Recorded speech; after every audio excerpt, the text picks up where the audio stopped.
Today on the program, we are coming from Gart Livestock Research Center here in Choma District. Inside here, they have got different breeds of livestock and they do research here. So let's just join them as they teach us on what goes on inside. And this is Let's Go Farming. My name is Motin Tanyanga.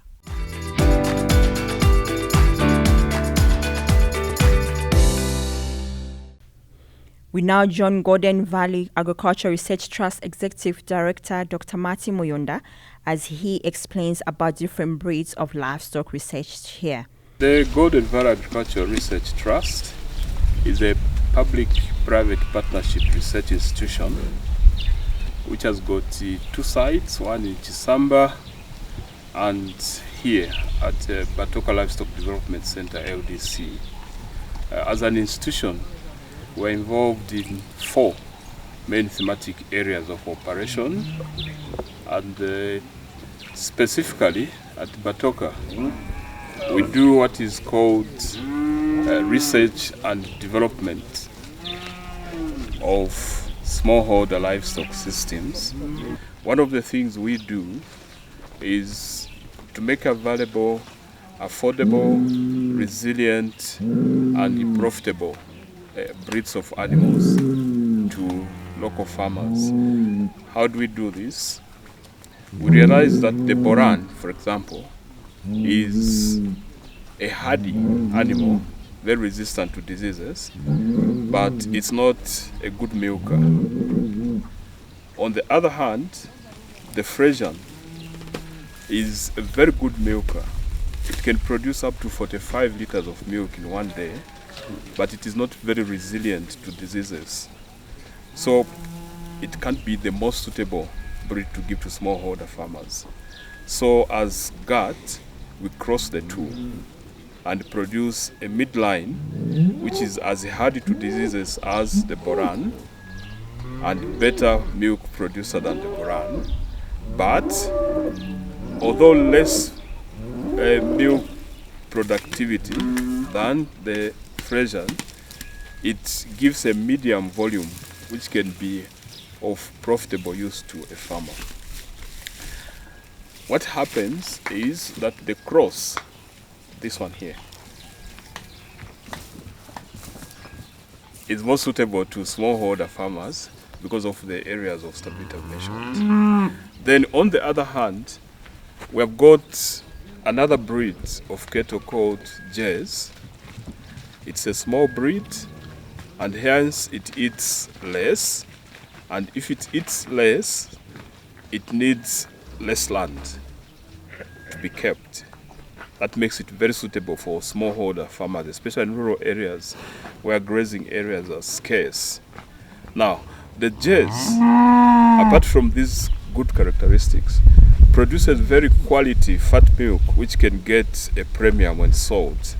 But again, it's not as resilient to local conditions. So we cross it with the Boran to produce a midline which will be as hardy, closer to the Boran, but also a good milk producer like a Jez. Then in the same wake, we look at the fact that goats are a very good source of table protein. Now in Zambia, we have mostly the Boer goat, which is exotic, the Kalahari goat, which is exotic, but then these two breeds can only be kept at a higher management level. Now, how do we help the smallholder farmers with goat production? We do that by crossing the Boer goat, which grows very fast and very big, with the indigenous goats, which are quite tiny but very resilient and strong in terms of diseases, so that the medium, which is 50% Kalahari or Boer and 50% indigenous, will grow bigger than the indigenous, although not as big as the Kalahari or the Boer. So these are the crosses which we promote and make available to smallholder farmers for further crossing with their local indigenous goats, which will give them about 25% Boer or Kalahari, which is too far much better than the indigenous ones. Now, I should mention one thing. The cattle we talk about in Zambia, talk of the Frisians, talk of the Jays, talk of the Borans, they are all exotic. So, as Gart, we have got a challenge before us to look at the available cattle species, cattle breeds in the country.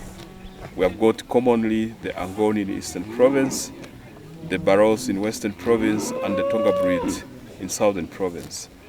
So we are trying to develop these indigenous breeds to levels where they can be either in dairy or in beef, just like these other exotic breeds.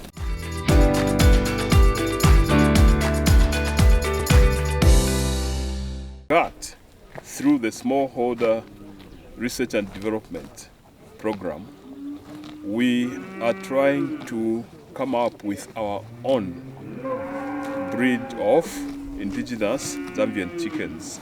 We have already identified about 5 lines. There's the Chihuli, which is a dwarf. There's another one which has got feathery feet. It's commonly called Matoloshi because of the appearance of the feet. Then there's one which has got the appearance of a guinea-fowl, and is commonly referred as Chivarankanga. Then there's one which is with a naked neck. It's commonly called Kalokoni, and a frizzled type. These are indigenous lines of chickens.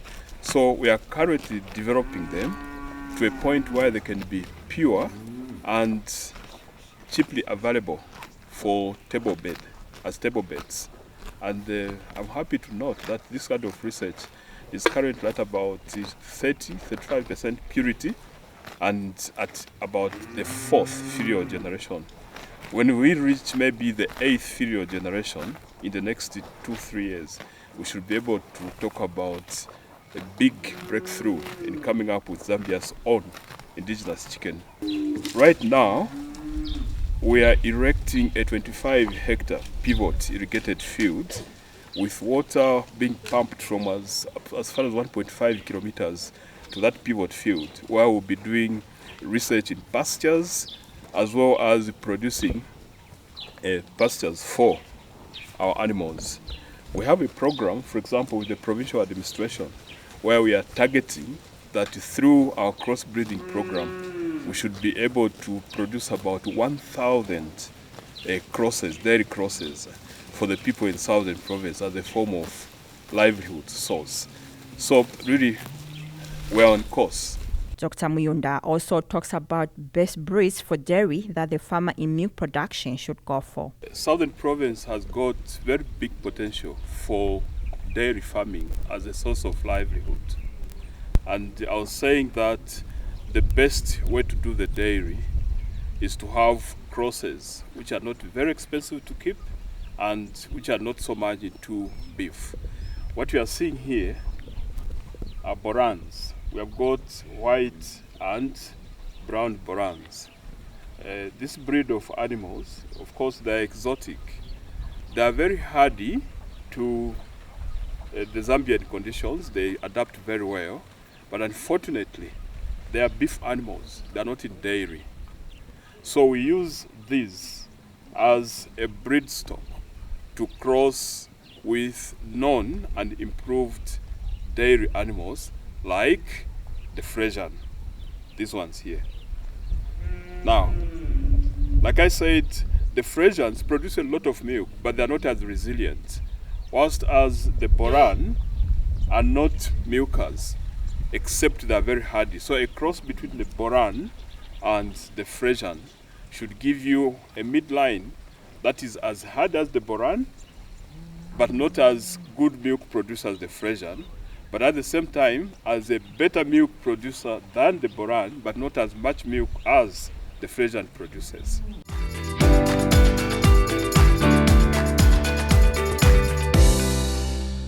Before we went on the break, I was talking about the Boran as one of the parent stocks for crossing to produce the middle crosses. One of the breeds we cross with the Boran is these black and white animals. Now these are called Frisians. These animals are like milk factories. One animal under good management can produce up to about 45 liters of milk in one day. Their only problem is resilience. They are not very adapted to Zambian conditions, and when given to people with low resources can be a problem to keep. However, when you cross them with the other breeds, the Boran, what you produce from here is a midline which can produce up to about 25 liters of milk in one day, but is slightly more resistant to diseases like in Zambia. Let me now show you what I mean by a cross between a Boran and a Frisian. When you cross the Boran with the Frisian, the midline looks like this one here. Now, these animals we are seeing, they are not so much into beef and they are not so much into milk. They are midway. Their advantage is that they are more resilient to diseases than the Boran, than the Frisian, and produce more milk than the Boran. Whilst they don't produce as much milk as the Frisian, they are hard enough and produce sufficient milk to make a smallholder farmer make a living out of them. I said Frisians can produce up to 45 liters of milk per day. These crosses you see here can produce up to 25 liters of milk per day. That's a big amount, because if you compare that to the 4 or 6 liters which are produced by small-scale, smallholder dairy farmers, these represent a very big jump. And I can tell you, a single smallholder farmer having 3 or 4 of these will make the first step out of poverty. The other breed of animals we cross to get a midline are the Jez breed. The animals we are seeing here are different. You can see it from the shape. They are very different from the Frisians, and they've got their own specific advantages. The Jez is a small animal, which makes it be in position to eat less. Because it eats less, it needs a small area to be kept. And because it needs a small area to be kept, it becomes the most ideal animal for smallholder farmers who find themselves with lack of grazing land, like here in Southern Province. The problem with the Jez, just like the Frisian, is resilience to diseases, to Zambian conditions. So, to go around that problem, we do cross the brown and white Boran with the Jez to get a midline, which is going to be hardy, closer to the Boran, to diseases, and produce more milk than the Boran, as close to the Jez. So, these animals, in order for them to perform, they have to be kept in good health condition. And how do we do that? I'll bring over the farm manager to explain what we do as Gart to ensure that these animals are healthy. By the way, the crosses I'm talking about, be they Boran Frisian crosses, be they Boran Jez crosses, they are being bred and multiplied for purposes of making them available to Southern Province smallholder farmers so that they make a living out of dairy production. Up next is Golden Valley Agriculture Research Trust Farm Manager Cesar Ganenga as he talks about livestock disease control. This is a Batoka Gart Livestock Development Center where we keep different animals and different breeds. But I'll emphasize on the common diseases which are common. The most one are tick-borne diseases. So for us to control tick-borne diseases, we concentrate on dipping. It's very, very important to make sure that every week the animals are dipped, and other diseases which we are able to control like brucellosis, we do the vaccination to make sure that every heifers, when they are 3 months, they are vaccinated at a winter stage, which we are able to control as a farm. So from here, we are going to demonstrate at the deep tank how we do the dipping.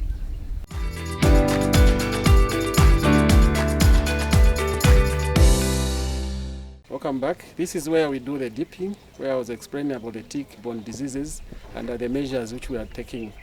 So we encourage other farmers to use the method of plunging. If they can use the sprayers. Once you control ticks on the farm, 80% of diseases will be controlled at a farm. So this is the place where we do the dipping, and we'll show you how the dipping is taking place. The most important part is to manage the dip tank properly. After a week, animals come and do the dipping.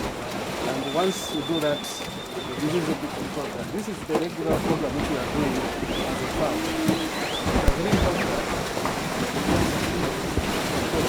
This is how we do the dipping.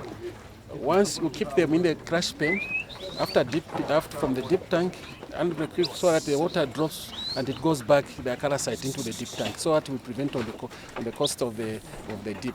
So this is very important as a farmer to prevent and to make sure that we know what we are doing to help and to minimize the cost at the farm. So this is how we are doing. So after 5 minutes, once water drops, then we allow the animals to move out. Poultry production is among the research programs that Gart is into. Let's now join Dr. Muyunda as he takes us through different types of birds produced here. Central's Livestock Development Center program for smallholder livestock improvement includes a poultry development component where Gart multiplies and makes available different breeds of improved chicken species for distribution to farmers so that they can multiply further in order to sell and get income, or just for purposes of table-based consumption. What you see here is the beginning process of the breeding program. This is an incubator where we bring eggs which are laid by different types of chickens. They come here for incubation over a period of 21 to 28 days, depending on the kind of poultry species. And currently, Gart LDC has got 4 breeds of grouped chickens. That is the T-Rainbow, the Sasso, the Black Australops, and the Broilers. Then we also have a component of guinea fowls.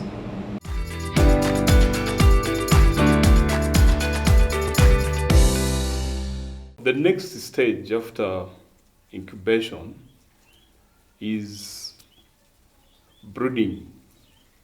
So what you are seeing here is a brooding arrangement where the eggs which are in the incubator hatch, and after hatching, the small chicks are put into a brooder like this one, where they are provided with necessary artificial heat because they're growing away from their mothers.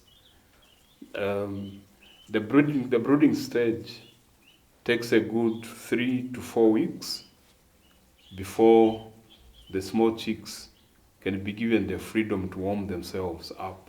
You saw from the brooder, once the chicks graduate from there, they are now brought into the main production unit.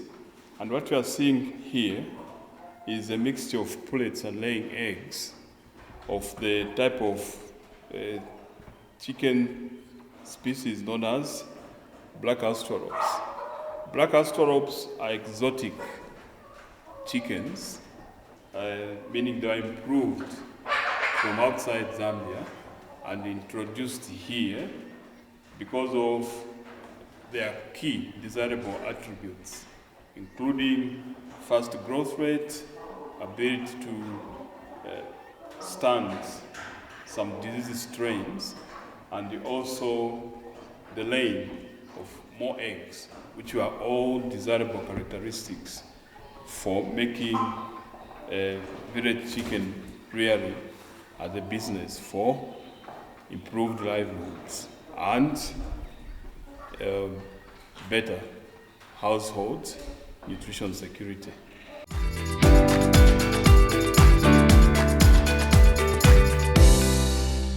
The guinea fowl chicks you saw finally grow into this appearance.